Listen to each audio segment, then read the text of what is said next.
이렇게 하면은 1장에서 10장까지, 그 다음에 20장까지, 그 다음에 삽경 3가지, 이렇게 우리가 기억할 수 있고요. 왕이 될 때를 들어가 보면은 아까 얘기한 3장에서 유다 민족으로서의 기름 부음을 받습니다. 유다 왕으로서. 그 다음에 5장에서 기름 부음을 받습니다. 그 다음에 이제 인간 여기에서는 밧세바 사건으로 인해서, 밧세바가 어느 지파예요? 밧세바가 유다 지파입니다. 아히도벨이 누굽니까? 아히도벨이 모사꾼이었죠. 압살롬한테 했던 모사꾼. 이 아히도벨의 아들의 딸이 밧세바예요. 그러니까 다윗, 압살롬이 반란을 했을 때 아히도벨이 압살롬 편에 들어버린 거예요. 그 모사꾼이. 자, 그래서 이 밧세바 사건이 일어났을 때 그 숨기려고 그랬죠, 다윗이. 숨기려고 그랬는데 누가 왔어요? 나단이 와가지고 쭉 이야기를 하다가, 그런 천벌을 받을 놈 4배나 갚아줘야지. 지양으로 잡아서 손님 대접해야지. 왜 그 한 마리 있는 양 잡아다 했어? 그 손님이 누구냐면 귀신이거든, 사탄. 우리한테 들어오는 탐심이에요. 그 손님을 대접하면 안 된다니까. 그런데 나단이 그렇게 얘기하잖아요. 손님이 왔다. 근데 자기 양 안 잡고 한 마리 있는 양, 자기 식구처럼, 자기 부인처럼 끼고 자는 양을 잡아들였다. 다윗이 그랬다는 거 아니에요. 결국에 그 이걸 해석하면서. 그러니까 손님이 왔다는 거예요. 귀신 있습니까, 여러분 안에? 모르는 거예요. 왜냐면 이놈이 처음에는 숨어 있고 툭툭 생각을 던지잖아요. 계속 유다한테도 던지고 베드로한테도 던지고, 던지다가 그걸 억셉트 하면은 그게 뭐 이제 대접한다는 얘기거든.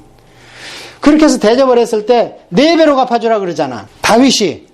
근데 이 정죄 판결이 결국 누구를 정죄 판결한 거예요? 자기를 정죄 판결한 거죠. 그 4배로 갚죠. 다윗은 몇 명 죽였어요? 우리 1명 죽였죠. 근데 이 일로 인해서 죽는 게 몇 명입니까? 다윗 아들들 중에서. 솔로몬의 형 죽죠. 그 다음에 누구 죽어요? 암논 죽죠. 그 다음에 누구 죽어? 압살롬 자기 손으로 죽이죠.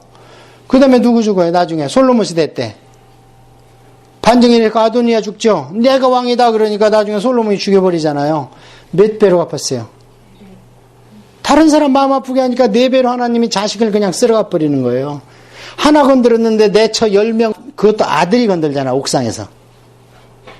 이게 무섭습니다. 그러니까 하나님의 총애를 받는 자는요, 하나님의 벌이 더 중해요. 이게 목사나 장로가 그냥 만들어지는 게 아닙니다. 정말 하나님의 기름을 영적으로 부었다면요, 아까 다윗 보세요. 10년 연단 받아야 돼. 그것도 아무 내 편이 없어. 그냥 600명 그 무기도 없는 것들 데리고 돌아다니는데 3,000명씩 끌고 와서 잡아 죽이겠다고 그러니 어떻게? 전혀 하나님밖에 기댈 데는 없는 거죠. 그렇게 해서 이 왕으로 했을 때는 참 잘했어요. 그래서 왕으로 했을 때는 다윗의 큰 업적이 역대기 상을 봐야 됩니다. 역대기 상은 다윗에 대해서, 아니 밧세바 사건도 빼고 가정사 뺐는데 왜 이렇게 다윗에 대해서 많이 기록했어? 많이 기록했어요. 근데 기록의 중점이 뭐냐? 하나님의 예배 중심입니다. 성전 중심이에요. 그래서 반열대로 쭉 장황하게 기록되어 있죠. 제사장 반열, 찬양대 반열, 그 다음에 문지기 반열. 그렇게 하니까 길어진 거예요, 역대기 상이. 그러면 역대기 상에서 다윗을 뭘 부각시켰어요? 신앙의 여호와 신앙인으로서의 다윗, 왕으로서의 다윗을 부각시킨 거예요. 그래서 길어진 거예요. 그러니까 왕으로서 다윗을 보려면은 역대기 상을 봐야 되는 거예요. 이 사무엘 하만 봐가지고는 너무 약합니다.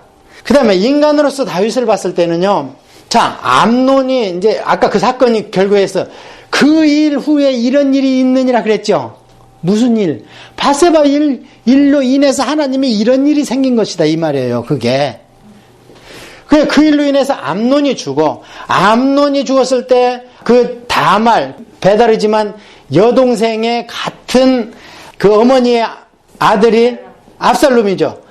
죽이고 2년 동안 압살롬이 칼을 갑니다, 이 안으로. 그러면서 아버지 앞 가서 밥 먹는 거예요. 따로 살지만 최소한 한 달에 한 번씩은 같이 밥을 먹게 돼 있어요. 그래서 2년 동안을 이 안에 비수를 꼽으면서 아버지 얼굴을 보는 거예요. 그러다가 마침내 양털 깎은 잔치, 이때가 이제 우리로 얘기하면 추수 때 타작 할 때예요. 이때 양털 깎고 포도주를 발로 막 짜가지고 병에다 담아놓으면 이들은 이제 월동 준비가 끝난 거예요. 그러니까 제일 큰 잔치가 뭐냐? 양털 깎는 잔치예요. 그래, 양털 깎는 잔치에 아버지를 죽이려고 아버지 오라고 그랬는데 아버지가 안 갔죠. 그래가지고 그러면은 암논이 장자입니다.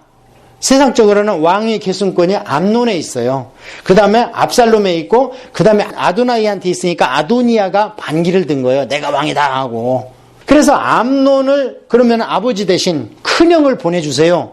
그래, 큰형 보내주고 큰형 죽여버리죠. 2년 후에. 그러고 나서 어디로 가? 그술왕 달메의 딸이 어머니거든. 그 그술이 어디냐면 저 이스라엘의 북쪽에 유프라테스 가는 아주 그 이방 민족이에요. 거기에서 외갓집으로 도망가 버리는 거예요. 외갓집으로 도망가 3년 있어요. 3년 거기에서. 그러니까 또 아버지 심정은 그렇잖아요. 죽은 놈은 죽었으니까 잃어버리는데 산 놈은 보고 싶잖아. 그런데 너무 압살롬이 잘생겼어. 누가 사울처럼. 머리를 깎았는데 200세겔이야. 그 무게가. 엄청나게 장발이잖아요. 그래서 이 압살롬을 그리워하는 거예요. 그러면서 오지는 못하게. 다윗이 보면은요, 좀 성격이 여성스럽습니다. 계속 성경을 한번 보십시오. 굉장히 세심하고 소심하고 센치멘탈하고 다윗이 그래요. 큰 사건이 있으면 판단을 흐려져. 그래서 3년 후에 이것을 알고 요압은 누구냐면 큰 누나의 아들이요. 그러니까 조카란 말이에요. 근데 그 큰 누나는 자기하고 한 뱃속이 아니야. 다윗하고 수루야를 하고 아비가일을 난 상태에서 이새한테 시집 왔어요. 그러고 나서 아들만 쭉 8 낳은 거예요. 그중에 하나는 죽었고, 역대기 보니까. 자, 그래서 3년 후에 요압이 이제 그 쇼를 해가지고 불러드렸죠. 불러드리고 아버지한테, 다윗한테 데리고 갈 용기는 없어, 요압은. 요압은 마치 누구와 똑같냐면요. 자기 지위를 위해서 왕이 필요한 거예요. 자기 지위를 위해서 신앙이 필요한 거예요. 그래서 다윗한테 막 겁도 주고 그러잖아. 지금 만약에 나가서 압살롬 죽인 사람 당신이 환대를 안 해주면 지금까지 당한 모든 고통, 모든 연다보다 더 심한 것, 그거 죽인다는 얘기거든. 구대타겠다는 거거든. 그러니까 다윗이 어떻게 할 수 없이 울면서 가서 막 여러분 뭐 이렇게 하고 하니까 다윗이 창문에 나오니까 백성들이 그때 환호성 하잖아. 반란군 이겼다, 압살롬 죽였다 그러잖아요. 요압은 다윗 마음에 한이 맺혀 있어요. 나중에 군대장관에서 폐위를 시키고 다른 아비가일 다른 조카를 군대장관 시켰는데 그게 또 구실을 못해가서 다시 요압한테 뺏겨요. 자, 그렇게 해서 와서 2년 동안 또 다윗을 인사를 안 시키니까 요압 밭에다 불 질러버려가지고 요압이 왜 그랬어? 그러니까 나를 데려왔으면 아버지한테 아련을 시켜야 될 거 아니야? 그래가지고 이제 아련을 했는데 다윗이 거기에서 마음은 지금 사랑하잖아요. 아들이라. 암논 어차피 죽었고 그래. 잘 왔다. 내 아들아. 잔치를 해줘야 되잖아요. 근데 이 만남 이후에 아버지의 따뜻한 온기를 못 느꼈던 것 같아요. 압살롬이. 그날 돌아간 뒤로 성문에서 어떻게 해요? 4년 동안 마음을 사기 시작하잖아. 재판하러 최고법정 대법원에 오는 사람들 중간에서 딱 가로채갖고 왕자가 재판을 해갖고 그 마음을 다 사로잡지 않습니까? 압살롬이. 그래서 4년 후에 반란을 몇 년 걸렸어요? 근 10년 걸렸습니다. 내 자식이 아버지한테 반감을 품고 10년 만에 반란을 일으킨 거예요. 다윗이 무대도 한참 못 이잖아 지금. 너무 큰 쇼크가 일어났잖아요. 그래서 이런 일들을 인간 다윗을 좀 봐야 되는 거죠 우리가. 그게 다윗의 가정사입니다. 그러니까 보통 보면은 이제 교회에서 목사님이나 장로님 아들들이 사춘기 때 조금 다른 사람들보다 잘못 나가는 경우가 왕왕 있어요. 할 수 없습니다. 보세요. 이렇게 지도자가 된다는 것이 쉽지 않습니다. 더군다나 영적인 지도자는 노리고 있는 게 세상 사람들이 아니고 귀신 사탄이 노리고 있잖아요. 영적인 지도자 넘어뜨리려고. 그러니까 부단히 기도하고 이렇게 매달려야 되는 거죠. 자, 그 다음에 다윗이 하나님이 말할 때는 밧세바 사건 외에는 내 앞에서 정직하지 아니한 사건이 없다 이렇게 얘기하죠. 그런데 성경은 다윗에 대해서 2가지 잘못을 지적하죠. 하나는 그 사건이고 또 한 사건은 뭐예요? 인구조사 사건이잖아요. 그러면 인구조사 사건은 이게 지금 역대기에도 기록이 되어 있어요. 분명히 다윗이 잘못한 건데 그럼 왜 밧세바 사건은 빼고 다윗의 실수 중에서 인구조사 사건 거기다 넣는가? 인구조사는 누구의 위치에서 한 거예요 지금? 왕의 위치에서 한 거니까 거기에다 집어넣어가지고 우리 다윗 왕이 이렇게 실수했지만 이런 일도 있었다. 그러므로 인해서 인구조사 사건 뒤에 무엇이 마련됐어요? 성전터가 마련됐죠. 성전터를 돈 주고 사가지고 그게 어디냐면 지금 예루살렘에 그 돔이 있는 데고 그 다음에 아브라함의 이삭을 바친 모리아산이지 않습니까? 그래서 성전터를 결국에 인구조사 사건 그때 잘못은 했지만 결국에 여기에서 성전터를 그곳에 마련하는 일이 있었다. 그래서 다윗은 그냥 준다고 그랬죠. 그래서 성전터를 그냥 준다고 그랬는데 다윗은 그냥 안 받습니다. 절대. 그러니까 신앙의 위대한 용장들을 잘 보면요. 아브라함도 절대 재물 안 받아요. 그렇죠? 내가 너로 인하여서 치부했다. 돈을 벌었다는 얘기 듣기 싫어. 안 받죠. 그 다음에 이 다윗도 그래요. 하나님한테 드릴 성전터 제사를 내가 왜 공짜로 받아? 400세겔을 주고 작은 돈이 아니죠 그게.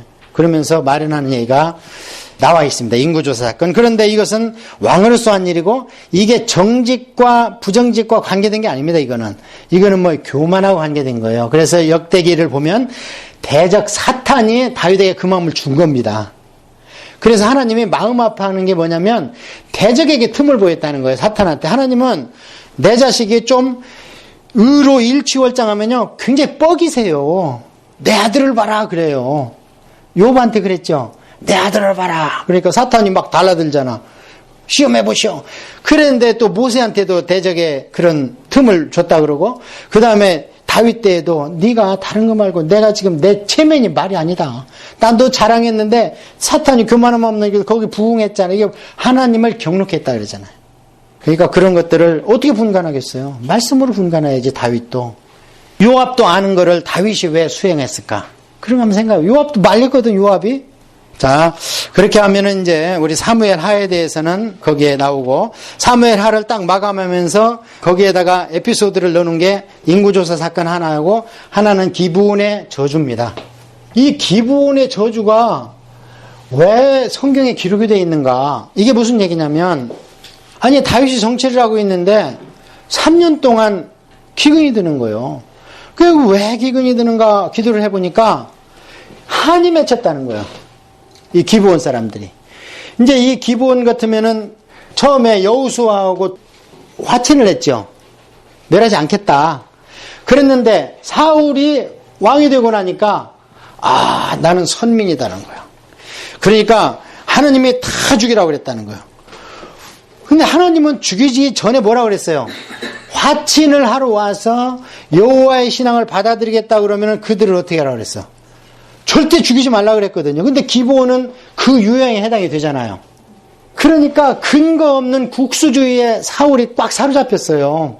사울은 아까 얘기한 육적인 크리스찬이라니까. 자기가 생각하고 자기가 계명 만들고 자기가 판단을 해버려. 전쟁하고 뭐 먹지 말라고. 싸워야 되는데 힘이 있어야 싸우지. 어떻게 굶고 싸워.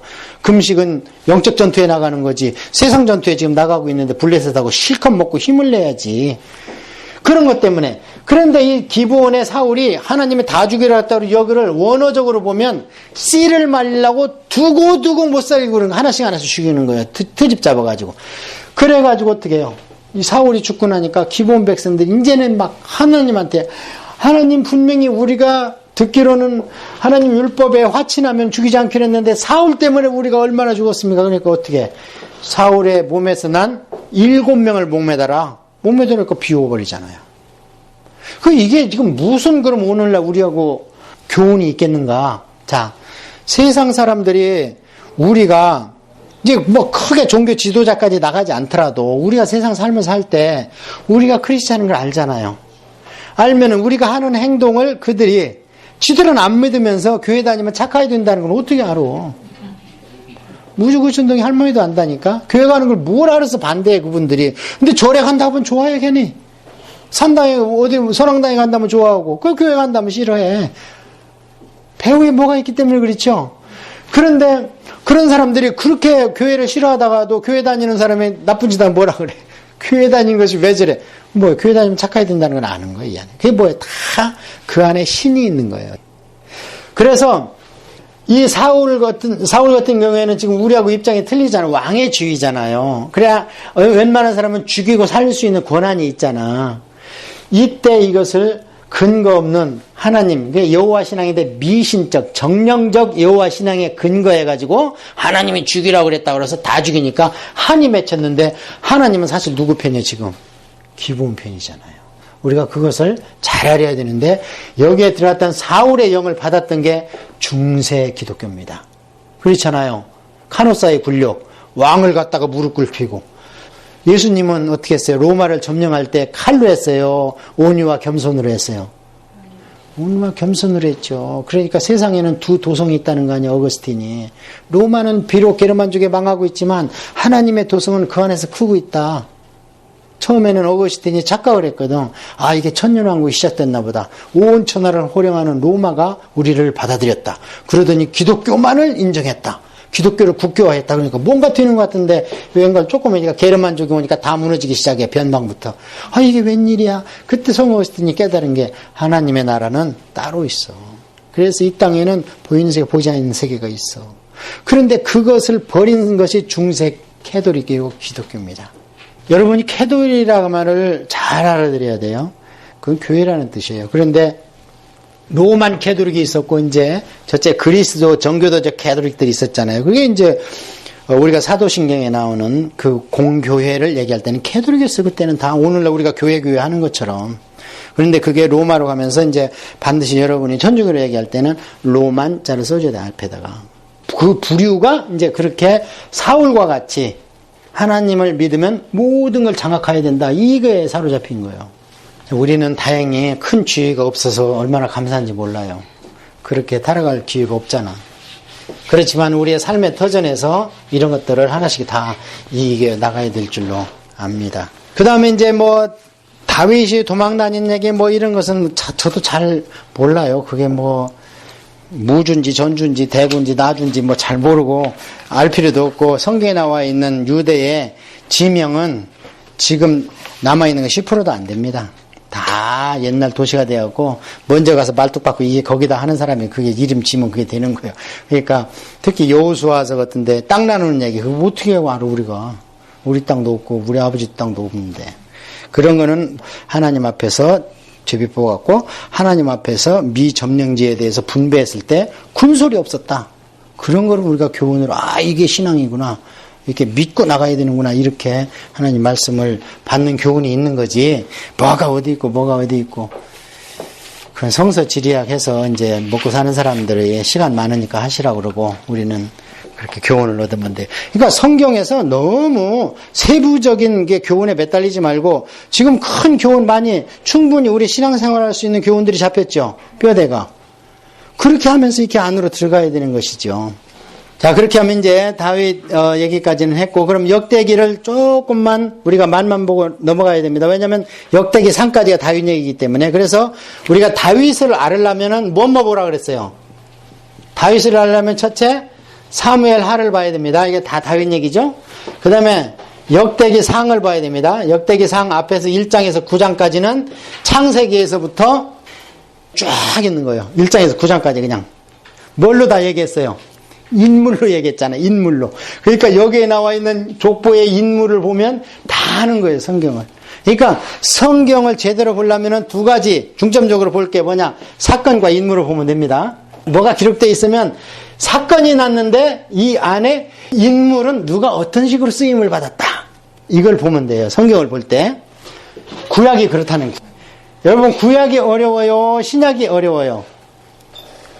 한번 솔직히 말해봐요. 구약이 어려워? 신약이 어려워? 구약이 어렵죠? 또 신약이 어렵죠? 이 짝은. 구약이 어려우신 분은 성경을 읽는 거나 공부를 조금 소홀히 하신 거고 신약이 어렵다고 하신 분은 신앙생활을 하신 분이에요. 신약이 어렵습니다. 신약은 원리거든요. 구약은 뭐냐? 사건과 인물입니다. 어려운 거는 우리가 공부를 안 해서 그래. 그래서 한 3년 동안이면은요, 구약은 완전히 다 여러분도 저만치 얘기할 수 있어요. 근데 거기에서 이런 교훈이 있습니다. 이런 교훈을 우리가 본받아야 됩니다. 하는 것을 빼내는 게 성령님이 하시는 일이지. 아시겠습니까? 그런데 줄거리도 그냥 10번, 20번, 30번 이렇게 읽고 인물과 사건을 보고 해야지 성령님이 딱딱 주지. 내가 알지도 못하는 거, 야, 눈 감아! 하면서, 야, 이렇게, 오늘 가면 너가 가서 귀인을 만나고 동쪽으로 이사 가면 안 돼. 이 성령님 하는 겁니까? 아닙니다. 성경을 모르면 성령님이 우리를 쓸 수가 없어요. 우리가 알고 있는 것을 뽑아서 성령님이 쓰신다. 이게 칼빈의 얘기입니다. 우리가 공부 안 하면, 그래서 중세 기독교 종교계를 쯔빙게리, 칼빈, 후스 전부 다 누구냐면 위대한 학자들이라니까요. 그때는 지금처럼 교회가 욕을 먹을 때가 아니고 세상을 쥐고 흔들 때이기 때문에 우리 가문에서 용이 나와야지 하면은 전부 어디로 보냈어? 파리 대학이나 이런 신학대학을 보낸 거예요, 전부. 그리고 거기에 못 미치면 변호사 시켰고. 그래서 루터도 변호사 공부하다가 신학으로 갔고, 칼빈도 변호사 공부하다가 신학으로 갔고. 그래서 지금 얘기하는 무슨 빌 게이츠나 이런 사람들이 그때 태어났으면 전부 신학자입니다. 전부. 그게 최고의 권위고 가문의 영광이었거든. 그러니까 지금처럼 어설프게 뭐 이런 사람들이 아니었어, 그분들은. 근데 그분들의 특징이 뭐냐? 눈만 뜨면 책상에 앉아있고 기도하는 거예요. 눈만 뜨면. 그리고 쯔빙글이나 칼빈이 은혜 받은 거, 칼빈은 7개국어였답니다. 성경을 볼 정도로 7개국어로. 그러면 그분들은 어디에서 은혜를 받았느냐? 원어 성경을 공부하면서 이게 원어 번역된 것들이 지금까지 왔던 게 잘못됐구나 를 깨달으면서 막 뒤집어지기 시작한 거예요. 쯔빙글이도 그러고 전부 다. 후스는 그 대학 총장 아닙니까? 이제 그분들을 사모해야 됩니다, 우리가. 오늘날처럼 뭐 시시껍질하게 한두 절 가지고 은혜 받았다고 책 쓰고 그러지 않았어요, 그분들은. 그래서 사건과 이런 것을 잘 보여야 되고. 그래서 역대상은 우리가 볼 때 역대상에 볼 수 있는 키는 사무엘하가 있는데 왜 역대상을 기록했는가? 키는 뭐냐? 성전. 성전이 불타고 없잖아요. 역대상은 언제 기록됐어요? 지금 11개 상하는 예레미야가 기록됐다고 봅니다. 예레미야가 말기 때 선지자인데 그 남쪽 유다가 망했을 때 그 역사 가운데에서 예레미야가 빠지면 안 돼요. 그렇잖아요. 왕들을 가장 많이 만나고 그 다음에 막 매국노짓 해가지고 여러 사람한테 욕먹고 한 게 누구냐면 예레미야인데 11개 상하에는 예레미야 이름이 빠졌고 역대기 하에는 예레미야 이름이 들어가 있어, 그 안에. 그래서 예레미야가 11개 상하를 썼다고 보고 역대기 상하는 기록 연대가 훨씬 후대인데 누가 썼는가? 에스라가 썼다고 보는 거예요. 에스라 학자거든요, 이분은. 법률 고문이고, 그 다음에 학자고, 그 다음에 아론의 16대 손의 대제사장 계보예요. 다 갖췄죠, 세 가지를. 그래서 이 에스라가 썼을 때 왜 썼는가? 여러 가지 자료를 수집을 해서 썼는데 가장 참고를 많이 한 게 11개 상하입니다. 가장 참고를 많이 한 게. 그런데 다른 것들도 많이 참고를 했기 때문에 내용이 상충되는 게 많이 있어요. 그 당시에는 기록이 많았어요. 그런데 이 에스라가 쓰면서 우리 민족이 회복되려면은 어떤 게 회복돼야 되느냐? 종국적으로는 성전이 회복되었고 하나님의 처소가 구약이니까 마련돼야 우리 민족이 회복됐다고 보는 거예요, 에스라가. 그래서 역대기 상하는요, 전부 성전을 향해서 가고 있습니다, 기록이. 그래서 역대기 상은 다윗이 성전도 없는데 막 찬양대, 문지기, 그 다음에 제사장 반열 막 기록하고 이름까지 다 기록하고 아주 통독하게 어렵게 만들어놨죠. 그리고 이제 역대기 하는 솔로몬이 거기서 영광 중에 하나님의 임재라든지 그 다음에 성전이 파괴되는데 3일 반이 걸렸다든지 막 이런 얘기가 쭉 기록되어 있죠. 그래서 성전을 사모하는 얘기가 중심 사상이 있어요. 그러면은 성전 얘기를 쓰려면은 이것은 역사의 기록보다는 하나님께 예배하고 하는, 그때 말로는 하나님께 제사하는, 하고 싶어하는 이런 불타는 욕망이 있었겠죠. 그래서 역대기 상하는 제사장적인 관점에서 썼다, 이렇게 보는 거예요. 그렇게 보고 역대기 상하를 읽으면 정말 성전을 향해서 갔다가 성전에 머물러 있다가 성전이 망한 것을 회고하고 있는 것이 역대기 상하입니다. 그리고 그럼 11개 상하는 뭔가? 11개 상하는 선지자적인 관점이에요. 그래서 그 선지서 17권이 11개 상하로 들어가면서 이 왕 때 이런 일이 벌어졌는데 그때 선지자는 어떤 마음을 하나님께서 주셨다 해서 기록해 놓은 것이 선지서예요. 근데 왜 따로 떨어져 있는가? 너무 많잖아. 그때 주신 하나님 말씀 읽다가 역사의 흐름을 놓칠까봐 역사서를 따로 교류해놓고 선지서를 한 뭉탱이로 따로 빼는 거예요. 17권을.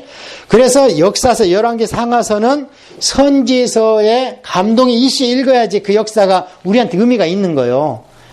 아, 그놈이 장계를 몇 번 갔던 무슨 어디가 쳐들어왔던 우리하고 뭔 상관이 있어. 애국하고 쳐들어왔던 그 일본이 쳐들어온 것도 아닌데. 그런데 그게 중요한 것은 왜 애굽이 쳐들어왔으며 시삭이 쳐들어왔으며 왜 구수가 100만 명이 왔는데 쪼무레기 병사 가지고 다 물리쳤는가. 아사왕 때. 이런 것들은 하나님의 마음을 다 줬거든요. 나를 부르짖었기 때문에 전쟁은 나한테 속해 있기 때문에 100만 대군 너희들이 물리친 거야. 나중에 말 안 들으니까 어떻게 해요. 그럼 몇 명 안 들은데도 불구하고 대군이 가서 지고 오잖아. 그건 나를 의지하지 않았기 때문에 선지서에 다 기록이 돼 있잖아요. 이렇게. 그래서 그런 걸 이렇게 같이 봐야 되는데 그 다윗에 대해서 지금 제가 설명하는 게 그거예요. 다윗을 제대로 알려면은 사무엘 하를 읽어야 되면서 동시에 역대기 상을 읽어야 다윗의 그 제사장적, 다윗은 제사 드렸죠? 사울은 제사 드리다가 망했는데 다윗은 제사 드렸어요? 안 드렸어요? 에봇 갖고 와라 그러면서 제사 드리잖아요. 하나님한테 제사 드리니까 그래 이제는 뽕나무 숲을 위해서 걷는 소리 나면 그때 가서 치워. 너가 이길 거야. 하나님 그릴라가 우리 내줄 거야. 그릴라 백성이 구했지만 너를 배척할 거다. 빨리 도망가라. 다 하나님 음성 직접 받잖아요. 그게 다윗이 기름 부음 받았기 때문에 그게 제사장 역할도 한 거예요. 다윗은. 그래서 역대기 상을 보면 다윗의 그런 제사장적인 기능 이런 것들이 나오는 거고 그 다음에 개인 다윗의 마음속에 무슨 일이 일어났는가를 알려면 뭘 봐야 돼? 시편을 봐야 되는 거예요.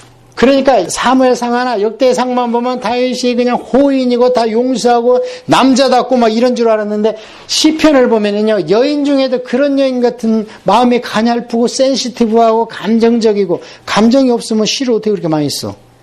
저는 감정이 묻어가지고 시를 한 편도 못 썼는데 어쩌다가 쓰면 다른 사람들이 안 봅니다. 근데 다윗은 어떻게 악기도 제조하고 3대 악장 아삽 헤만 예단이 그한테 가서 배워야 되잖아. 세상에 성가대장을 앉혀놓고 교육시키는 성가 대대장이 됐으니 위대하잖아요. 비파오 수금도 그가 만들었다 그래. 다윗이 만들었다 그래. 엄청난 위대한 분이야.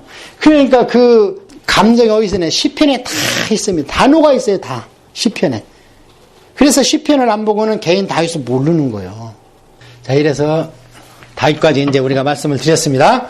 자, 시간 이제 허락이 남았으니까 여러분께서는 이것을 가지고 성경을 계속 통독을 하시고 다윗 이후에 어떤 일이 일어나는가를 한번 또 봅시다.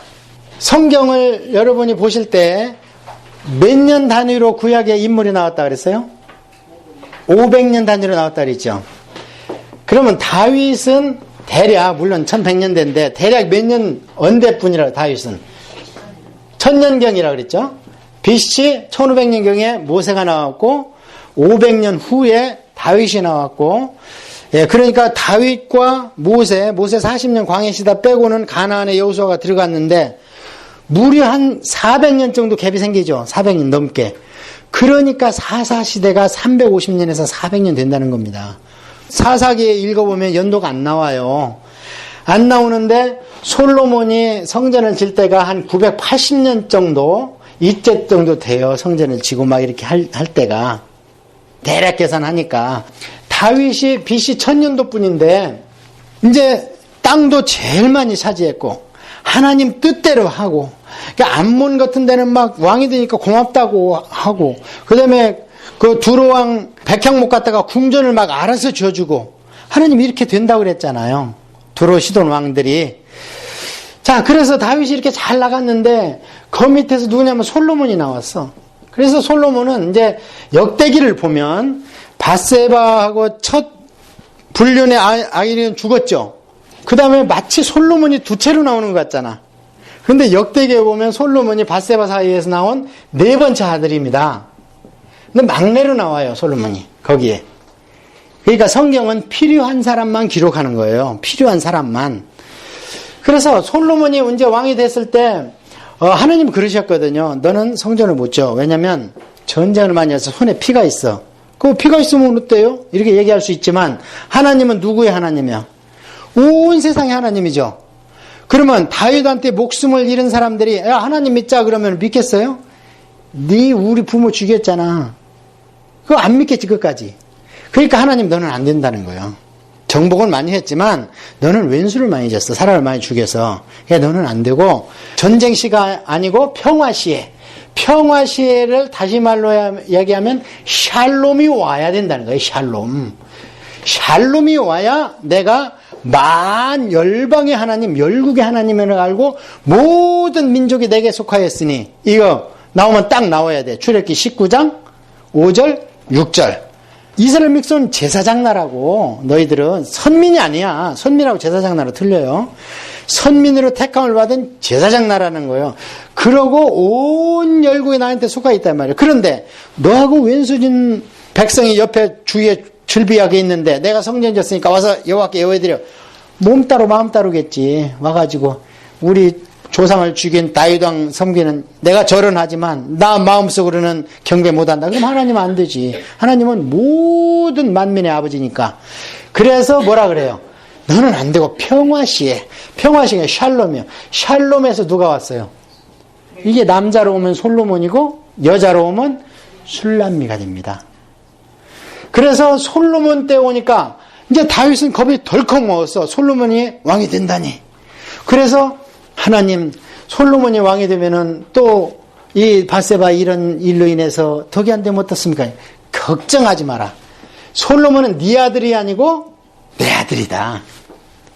그래서 내 아들이라는 뜻으로 여디디아라는 이름을 하나님이 다시 지어줘요. 여디디아라는 건 하나님이 사랑하는 내 아들이라는 거예요. 네 아들이 아니고. 이게 뭐지? 이게 다윗 언약입니다. 이게 다윗 언약이에요. 그래서 하나님이 성전을 지어서 하나님이 드리겠습니다. 그러니까 하나님이 네가 성전을 뭘 지어? 내가 네 집을 세워주겠다. 이게 다윗 언약이에요. 사무엘하 7장 역대기상 15장에 나와 있는 이 다윗 언약으로 인해서 하나님의 구속사의 언약이 완성돼 버린 거예요. 언약 자체로는 완성돼. 예수님은 이것을 실현으로 다 이루었다. 데텔레스 다 하신 거고 구속사적으로. 그래서 이 다윗 언약이 올 때까지요 힘들게 달려왔잖아요. 아브라함 언약, 그 다음에 모세가 시내산 언약, 모압 평지에서 다음 세대에 놓고 모세의 2차 언약, 그 다음에 여호수아가 길갈에서 또 언약, 그 여호수아가 마지막에 또 돌아가시면서 또 언약 세우고, 그러면서 마지막에 오니까 다윗한테 이 언약이 확정돼 가지고 이제는 네 자손으로 죄를 많이 져도 네 뿌리는 내가 무너뜨리지 않겠다. 지금까지 무너졌잖아요. 내가 했으나. 자, 여러분 묻겠습니다. 하나님의 뜻을 돌이키세요? 안 돌이키세요? 성경에 뭐라 그래요? 뜻을 돌이키신다 그러잖아요. 하나님 뜻을 돌이키기도 하십니다. 내가 멸하지 아니하기로 하였으나 이제 엘리 하는 거 봐서는 내가 뜻을 돌이켜야 되겠다. 비느하스하고 이짝을 얘기할 때 그랬거든. 이게 지금 엘리나 이짝은요 비느하스 계열이 이렇게. 근데 뜻을 돌이켜가지고 솔로몬 때 마침내 문을 닫아버리잖아요. 그래서 노부를 쫓겨가 버리잖아요. 그래서 솔로몬이 지는데 그게 솔로몬 왕 4년이기 때문에 그걸로 인해서 딱 구약으로 연대로 이제 역추적을 해가지고 성경의 연대를 우리가 지금 신학교에서 가르치고 있는 거예요. 그때부터 언제 출애굽으로부터 480년 됐는데 솔로몬이 왕이 된 지 4년이더라. 하여튼 그렇게 나왔는데 솔로몬이 왕이 돼서 어때요? 기브온에서 제사드리죠. 이때 성막이 지금 어디가 있어요? 기브온에 있어요. 그러니까 열왕기서만 봐서는 안 돼. 열왕기서는 이 얘기가 없고 기브온 산당에 갔다 이렇게 하면 돼 있어. 그러니까 아니 왜 이방 신당에 가서 그 1,000마리 소를 잡아들여 그렇게 얘기할 수 있지만 역대기에 자세히 나와 있죠. 좁다라는 거예요. 좁아가지고 기본에 가서 1,000마리를 한꺼번에 잡아 죽여야 되니까 나중에는 성전 기공할 때는 14만 2천 마리 잡아 죽여요. 그러니까 1,000번째 하려면은 14만 2천 번째를 해야지. 그랬더니 진짜 10만 번째 하더라고. 어디서? 10만 번째. 여러분 인터넷 해보세요. 교회에서 10만 번째 하라 그래요. 1,000번째가 뭔 얘기입니까? 1,000번째가 1,000번 제사드리라는 얘기입니까? 크게 잘못됐죠. 그 번자가 태울 번자입니다. 우리 번제 공부했잖아. 번트 번자지 하나 둘 할 때 순번할 때 그 번자가 아니에요. 불화변에 이 번자예요. 태울 번자예요. 그러니까 그런 거를 모르고 그냥 1,000번째 했는데 똑같은 상황을 역대기에서는 1,000마리의 희생으로 드렸다 이렇게 나와 있잖아요. 그런 거를 속으면 안 돼. 그 잘못됐다고 14만 2천 번제를 드렸다고 그러니까 또 10만 번제를 시작한 분들이 있는데 그런 건 잘못된 거예요. 큰 희생을 드렸다 이 말이에요. 그냥 힘에 겨울 정도로. 근데 사실 그게 보면 솔로몬 겁니까? 왕실 재산이잖아요. 자, 솔로몬이 왕이 돼가지고 성전을 지는데 히람이 옵니다. 이제 그 두루왕 히람이 이제 다윗하고도 관계가 좋고 백향목도 주고 그래 솔로몬이 왕이 되니까 이제 알아서 오는 거예요. 이게 제사장 나라입니다. 알아서 와서 내가 성전을 지어드리겠습니다. 하는데 솔로몬이 성전을 질 때 15만 3,600명 이 동원되죠. 이게 질 때 이 성전을 짓기 위해서 솔로몬이 동원한 인원인데 이게 누구냐면 전부 이방인들이에요. 그래서 여기에서 7만 명, 8만 명 역군과 운반군으로 쓰고 벌목공 뭐 이렇게 쓰고 그 다음에 3,600명은 이들을 감독하는 십장으로 쓰고 그 다음에 3만 명은 해갖고 벌목할 때 보낼 때 이제 10,000명씩 보내고 전부 이방인들이요. 하나님 기뻐하셨을까요? 안 하셨을까요? 하나님 기뻐 안 하십니다. 솔로몬이 처음에는 거창해 지고 막 뻐기고 들어가서 하나님 앞에 기도를 할 때는 처음에 서서 기도해. 그러더니 나중에 어떻게 했다 그래요? 무릎 꿇고 기도하고 솔로몬이 왜냐면 그러면서 자기 입에서 낙성식 때 나오는 얘기가 뭐냐면 하나님이 이전에 계시겠습니까? 기도하야 나를 깨닫는 거예요. 다윗이 그럽니다. 다윗이 성전 짓겠습니다. 그러니까 하나님의 첫 말씀이 뭐였어요? 내가 언제 성전 지라고 그랬냐? 내가 사사한테 성전을 지라고 그랬냐? 내가 누구한테 성전 지라고 한 말이 있더냐? 나는 괜찮다. 왜? 이제 성전 시대도 가니까. 지금 성전을 계속 고집하고 있는 거예요, 이들은. 물론 그 당시에는 필요합니다. 제사를 드리기 위해서. 언제까지? 예수님 시대까지. 성령이 오셔서 성전이 우리 마음에 올 때까지. 그래서 예수님은 성전을 때려부신 분이 아닙니까? 그래서 이런 것들 때 특별히 중요하게 나온 게 야긴과 보아스 사건인 거예요. 야긴과 보아스가요. 그에게 힘이 있다. 그에게 구원이 있다. 그런데 성전의 설계도는 누가 줬어요? 설계도와 재료는 다윗이 받아서 줬는데 그 앞에 야긴과 보아스에 대한 언급이 없고 신명기에 보면은 너희들은 하나님 앞에 전을 세울 때에 절대 주상과 목상을 세우지 말라고 그럽니다. 그런데 야긴과 보아스가 성전 맨 앞에 두 기둥이 있는 거예요. 왼편, 오른편에. 왼편, 오른편 두 기둥이 있는데 기둥의 역할은 지붕이 있어야 되죠. 지붕이 없습니다. 그러면은 이거를 지금 누구 발상이라고 보느냐? 이 발상이 오벨리스크 발상으로 보는 거예요, 지금. 백악관에 가보세요. 백악관 정면에서 제일 크게 보이는 게 뭡니까? 우뚝 서 있는 오벨리스크죠. 지금 믿는 사람이다 안 믿는 한것도 모르니까 공동묘지 가면 전부 뭐 세워놨어요? 오벨리스크요. 오벨리스크가 뭔지 아십니까? 남성의 성기입니다. 땅은 여성 명사를 쓰잖아요. 그러니까 귀신떼가라가 거기에 지금 땅하고 접신하고 있는 그 형상입니다. 그게. 그런데 그게 야긴과 보아스가 거기에 있는데 제가 이것 때문에 고민하다가 신명기를 통독하는 중에 모세가 주상이나 목상이나 이런 거 세우지 말라는 거예요. 근데 이게 뭐예요? 주상과 목상입니다. 왜? 지붕이 있어야 기둥이지. 지붕 없는 걸 우리가 기둥이라고 합니까?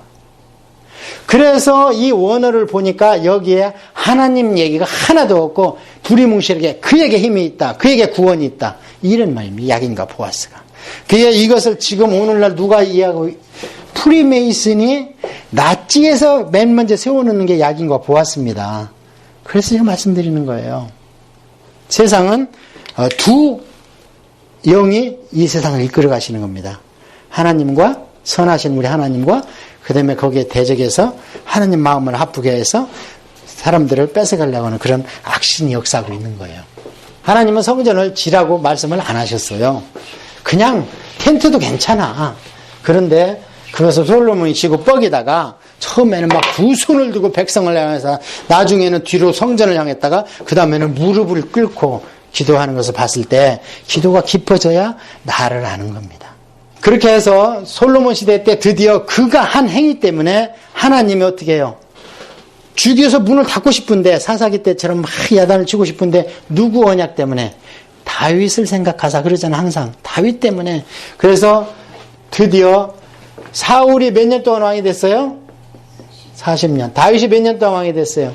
40년. 솔로몬이 40년. 그래서 단일 왕조가 120년 갔다가 드디어 BC 930년도에 나라가 둘로 쪼개지는데 여기는 여로보암이 누구를 데리고 에브라임으로 대표되는 10지파. 그래서 장자권이 일로 갔다는 거예요. 그 다음에 여기는 하나님의 약속 때문에 유다 지파만 선택하려고 그랬는데 유다한테 땅을 배속받은 사람이 누구예요? 베냐민 지파죠. 예루살렘 여부서를 차지하고 있다가 그가 유다가 먹으니까 유다 안에 포함돼 가지고 이제 베냐민이 같이 유다하고 생사고락을 같이 하는 겁니다. 이제 여기에서. 그래서 여로보암으로 간 나라는 쭉 가다가요. BC 722년에 두고 못 봐. 이때도 하나님이 여로보암한테 하나님의 사람 하나냐가 새 옷을 찢어가지고 10조각을 줬지요. 왕이 될 것이다. 그러면서 언약하라 그래요. 언약. 무슨 언약? 다윗하고 한 언약을 여로보암하고 맹세를 시킵니다. 하나님 앞에서. 다윗의 길대로만 하면 너도 장구에 간다. 그런데 어떻게 해요? 바로 돌아서서 금송아지 만들죠. 금송아지 우리 어디서 많이 봤죠. 출애굽기 32장에서 이스라엘 백성이 만든 건데 어디서 갖고 온 거예요? 애굽에서 갖고 온 거잖아요. 그래서 바로 떨어져서 이제 거기 그때부터는 두 가지 길이요. 다윗의 길과 여로보암의 길로 나누죠. 성경의 둘로. 그러다가 유다도 계속 가다가 BC 586년에 망하는데 다음 시간에 자세히 할 겁니다. 이거는. 유다도 잘한 왕이 없어요. 그래서 북이스라엘은 8번 쿠데타가 일어납니다. 남쪽 유다는 한 번 쿠데타가 일어나죠. 아달랴가 나쁜 것이. 아달랴 쿠데타 했다가 원상 회복했는데 그거는 이제 그 쿠데타로 하면 안 되지. 좋은 방향으로 가는 것을 뭐라 그래요? 혁명이라 그러잖아. 그래서 그거는 종교 혁명입니다. 쿠데타는 아달랴가 한 거예요. 자기 손자 다 죽여버리고 내가 여왕이 된 거잖아요. 그래서 아달랴를 이제 빼면은 19명, 그걸 넣으면 20명이 그 남쪽이. 그래가지고 580년 조금 더 가요. 왜 150년 정도 더 가느냐? 너희도 말 안 듣면 북쪽처럼 될 거다. 하나님의 마지막 본보기로 보여준 거예요. 그런데 그래도 말을 안 들어. 그래서 할 수 없이 역사 단절이 70년 됐다가 바벨론으로 잡혀갔다가 돌아오는 것이 열왕기 하 다음 시간에 공부할 내용입니다. 제가 이렇게 성경 강좌를 하다 보면은요 너무 부정적인 얘기만 한다 그래요. 근데 제가 지금 부정적인 얘기를 하고 있어요. 성경이 말하는 솔직한 얘기를 하고 있어요. 솔직한 얘기를 하고 있죠. 그렇다면 너무 자비하시고 인자하시고 복 주신 하나님만 일방적으로 얘기한다면 분명히 잘못된 거죠. 분명히 잘못된 겁니다. 이렇게 해서 오늘 강의를 마치도록 하고요. 지난 시간 그 CD 여러분이 가지고 와서 잘 들으시고 지금까지 공부한 가운데에서 질문 있으면 좀 받겠습니다. 멀리서 오신 분이 본전을 찾아가야 되니까 시간을 채울 겁니다. 네네, 말씀하세요. 이게 듣다 보니까 그 하나님의 모습이 구약의 하나님, 공의 하나님, 굉장히 무서운 하나님이고 네. 그 예수님 모셨을 때 빼고는 또 계시록에 가도 또 무서운 공의 심판. 하나님, 진짜로 계시록에는 무서우신 예, 그렇죠. 피할 길이 없는 하나님 같은 그 맞습니다. 예수님 시대에도 사실은 무섭습니다. 예수님 보세요. 병문안 안 갔어? 너 지옥 갈 거야. 그러잖아요. 너 옥에 감옥에 갇힌 사람 문병 안 간 거? 너 지옥 간다. 예수님이. 그리고 네 의가 서기관과 바리새인 엄청나죠. 겉보기로. 그들보다 낫지 않으면 천국 간대 못 간대. 못 간다 그래요. 세상을 나보다 사랑하면 간대 못 간대. 못 간대요. 부인이나 남편을 나보다 사랑하면 간대 못 간대. 못 간대요. 예수님 그렇게 호락호락 하신 분이 아니라 더 무섭습니다. 율법 10계명 얘기했는데 예수님의 산상수훈, 신약의 기초는 산상수훈이거든요. 구약의 기초는 10계명이고 신해산. 그러면 산상수훈 보십시오. 산상수훈 우리 하나하나 제대로 지킬 수 있습니까? 못 지킵니다. 그런데 어떻게 우리가 구원받았고 믿음 있다고 하는가? 그러니까 성령님 의지하라는 거예요. 그러니까 성령님 의지하라는 거예요. 신약이 오히려 계명이 더 무서우고 더 엄격해졌습니다. 그래서 그것을 그대로 지키려고 했던 게 제세례파예요. 그대로. 쯔빙게리가 그대로 지키려고 하다가 너무 무리가 많은 거야. 교회 내는 염소도 있잖아. 그래서 약간 그것을 변개했다가 우리 쭈빙길 선생님 원문에 능통하고 강해 설교하고 말씀대로 산다더니 안 그러네 세례 문제에 대해서 그래가지고 뛰쳐나간 게 제세례파예요. 그래갖고 그렇게 그런 면에서 보면은 제세례파면을 이어받는 게 청교도거든요. 우리는 그들에 대해서 알아야 됩니다. 그래서 여기 와 있는 게 누구예요? 여기 메노나이트가 시몬 메노스가 제세례파의 일종입니다. 지금 그들 그렇게 살고 있잖아요. 근데 우리는 그들을 보고 손가락이 안 돼요. 배워야 됩니다, 그들한테. 그래서 제세례파가 이제 각 나라로 흩어지면서 다수를 이루지 못하니까 각각 특색이 있게 나타났어. 각 제세례파들이. 그 모라비안 교도도 제세례파의 일종인 거예요. 그 감리교 세운 웨슬리를 뒤집은 게 제세례파에서 나온 모라비안 교도 아닙니까? 독일의 뒤셀도르프가 돈이 많으니까 그 사람들을 와서 내 영지에 살아라 하면서 그 신앙이 너무 좋은 거예요. 이 사람 회심한 거 아니야. 그들 중에 일부가 영향을 줬던 게 감리교입니다. 그러면 감리교 안 나왔어. 그들이 아니었어. 그러니까 우리가 신앙생활을 할 때 도저히 못 지킵니다. 그것 때문에 기도를 못 쉬는 거예요. 그것 때문에 말씀을 못 띄는 거예요. 눈에서 못 띄는 거예요. 그 성경을요 계속 들으시고 여리고성 모든 거를 하나도 예. 그러면은 이제 구약을 털어서 제가 말씀을 드리겠습니다. 시간 조금만 제가 활용을 하겠습니다. 헌금이 의무 헌금 있는 거 아십니까? 의무 헌금이 있고 이 반대말이 자원 헌금이에요. 의무 헌금에는 세 가지가 있어요. 처음에는 11조입니다. 이것은 헌물이라 그래요. 먹을 걸 드려야 돼. 그 다음에 두 번째 돈으로 드리는 건 뭐예요? 성전세입니다. 이거 예수님도 드렸죠. 반세겔 내라. 그래서 11조는 제사장, 지금은 내가 목사님들이나 목회자들이 음식 먹으려고. 그 다음에 성전세는 교회 영선비, 유지 보수하는 데로 써라. 그 다음에 하나님이 반드시 찾으시는 게 뭐냐? 만물. 이것은 사람이나 과일이나 짐승이나 상관하지 않습니다. 큰아들을 첫열매. 그래서 이것을 사람한테 적용해야 됩니다. 그래서 5세겔 무조건 내야 돼요, 옛날에는. 그래서 저도 5만 원을 바친 적이 있어요. 율법대로 막 한다고 그때 막 은혜 받으니까 말씀이 막 들어오는 거예요. 그렇게 하라는 얘기가 아니고 지금 예수님 안에서 다 완성됐어요. 5만 원 내실 필요 없고 5만 원 뭐야. 사람한테 바쳐야 되고 두 번째 과일. 반드시 첫 수확은 레위인이나 제사장한테 갖다 두라. 성경에 다 있는 얘기를 하는 겁니다. 자, 그 다음에 세 번째 짐승. 잘 세워놓고 10번째 지나가는 건 내 거야. 그걸로 대신하려고 맘먹었어. 그럼 그것도 내 거고 대신하려고 했던 것도 내 거야. 근데 그게 허물이 있고 점이 있어. 그러면 그때는 교체해도 돼.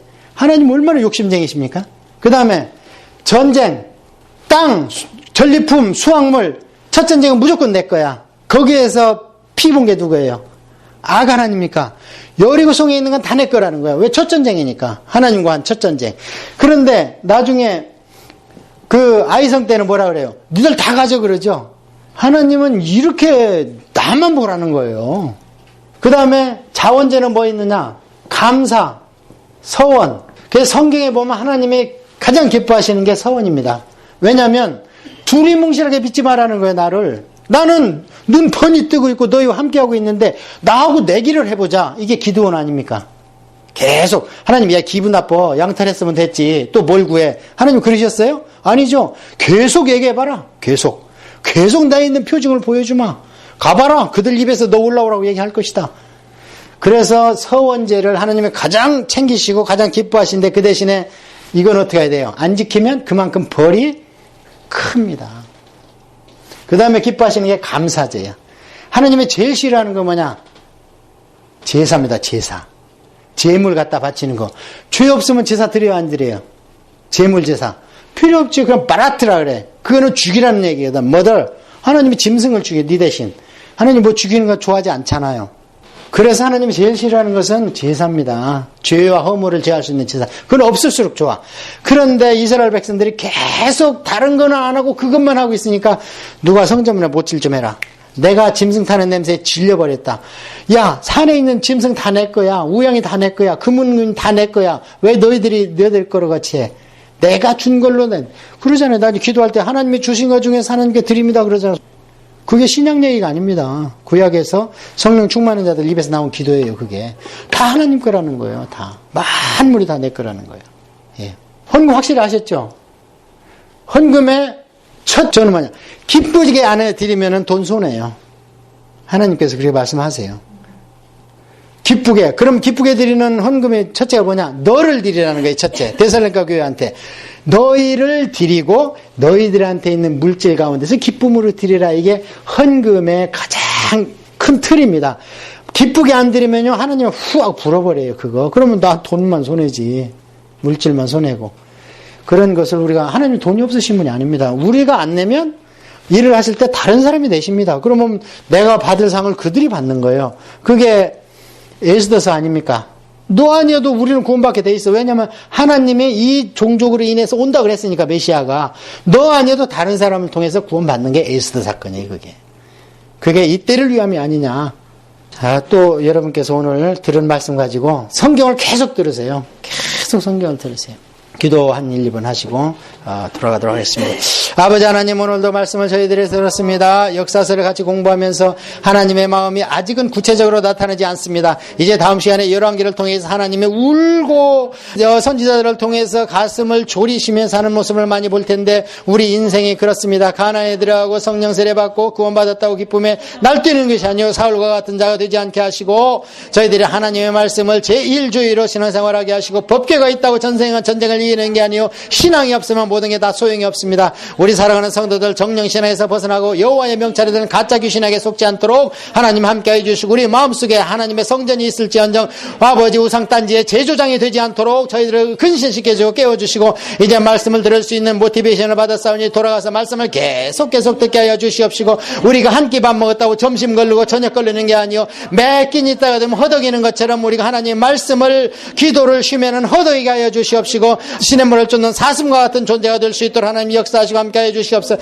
세상 못지않게 해줘 다수가 망했습니다. 유대민족을 통해서 4,300명밖에는 구원받지 못하였습니다. 아버지 예수님 시대에 12명밖에 70명밖에 이 정도밖에는 목숨 같아 주님을 증거하지 아니하였습니다. 아버지 세상 못지않고 이 세상을 본받지 않게 하시고, 아버지 기쁨의 구원의 감기에서 머물지 아니하고 이제 하나님의 마음을 시원하게 해드리는 제사장의 직분을 잘 감당하는 자 되게 하여 주시옵소서. 감사하며 예수님의 이름으로 기도합니다.